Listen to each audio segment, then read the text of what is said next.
tola. Ganda dua tokko magaalaa Shabanee keessatti argama. Egaa keessummaa tokko qabnee jirra. Kallattii maamee gama keessummaa keenya isin dabarsina. Turtii gaarii. Keessummaan keenyas isaan. Assalamu alaikum. Wa alaikum assalam wa rahmatullahi wa barakatuh. Nagaa jirtu? Kam? Alhamdulillah, bareeda wallahi. Mee naannoon kun maal jedhama? Iddoon itti argamu kun masjida Hamzaa jedhama. Duwwaa tokko keessatti argama.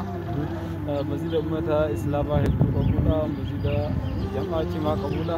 Masjida ulamaa keessatti argaman. Madarasiin garaagaraa keessatti kennamu. Madrasaa qabu. Masjida akaadaamii qabu. Masjida wanti martuu keessatti argamudha. Inni akkuma argitan gamoon asii mul'atu kun itti baratama. Kutaa tokko akka 8 fi madrasaallee wajjin. Sagalanaa kana ammoo akka dormiititti jamaa miskiinaa yatiima warra as keessa bulu jira. Asuma akka nyaatan, asuma akka uffatan, asuma hawaamara fayyadamantu jira.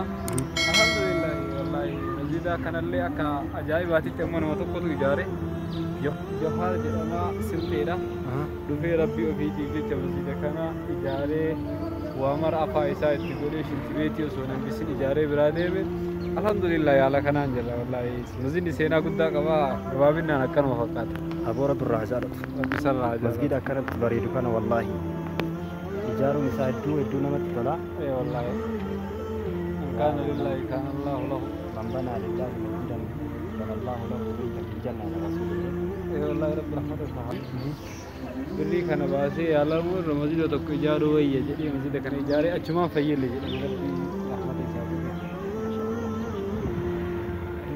Akkas kaadha wantoota keenya akkuma argitan masjidni Hamzaa iddoon isaa akkanatti miidhagee bareedaa hedduu namatti tola.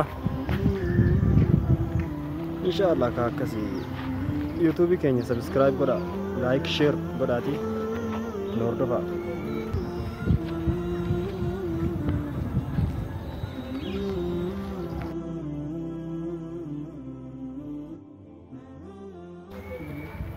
Iya.